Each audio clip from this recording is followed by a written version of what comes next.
Hello friend, the fix একটি science fiction thriller film যেটি জিও হটস্টারে ইংরেজিতে রিলিজ হয়েছে এবং পাশাপাশি অন্যান্য লোকাল ভাষায় আমি এই ফিল্মটি দেখেছি এবং এখন এইটি রিভিউয়ের মাধ্যমে আমি আপনাদের সবার সাথে আমার এটি দেখার অভিজ্ঞতা শেয়ার করছি। ফিল্মটি ভালো ছিল না খারাপ সেটিও শেয়ার করব। তাই সময় নষ্ট না করে সরাসরি বলি ফিল্মটি দেখার পর আমার অভিজ্ঞতা কেমন ছিল। প্রথমেই ফিল্মের গল্প সম্পর্কে একটু বলি।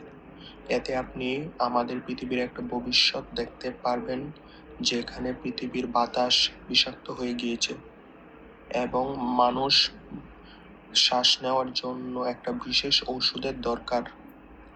এমন পরিস্থিতিতে একটা তরুণী একটা নতুন ওষুধ খায় যেটা তাকে মানুষ থেকে সম্পূর্ণ আলাদা কিছুতে পরিণত করে। এরপর গল্পে আর কি কি ঘটে সেসব জানতে হলে ফিল্মটি আপনাকে দেখতে হবে।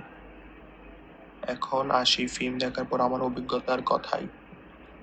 ফিল্মের কনসেপ্টটা আকর্ষণীয় এবং গল্পটাও খারাপ নয়, কিন্তু ফিল্মের এক্সিকিউশন পুরোপুরি বি গ্রেড মুভির মতো অনুভূতি দিয়েছে।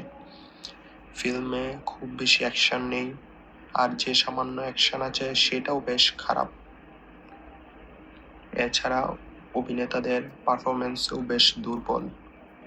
গল্প এবং চরিত্রগুলো আবেগের গভীরতা খুব অভাব অনুভূতি হয়েছে। ফিল্মের সবকিছুই শুধু সায়েন্স বা সারফেস লেভেলে দেখানো হয়েছে, আর এই গল্পে বেশ কিছু ছোট ছোট লুপ হোলও রয়েছে। ফিল্মের প্রোডাকশনও বেশ সস্তা মানের।